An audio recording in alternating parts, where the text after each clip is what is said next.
شما میدونید که آقای منتظری استاد خامنه‌ای است دیگه، خودت خبر دارید، شخصیت دوم در انقلاب بود.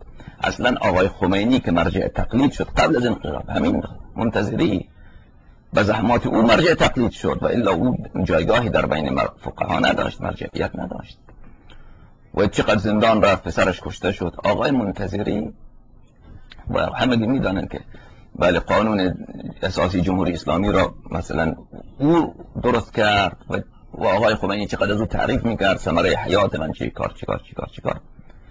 او فقط در یک سخنرانی خود بله سخنرانی کرد در قم، در اونم در بین نه علنی، در بین همون جلسه درسش برای طلبه های خودش. شما یادتون هست که با او چیکار کردن؟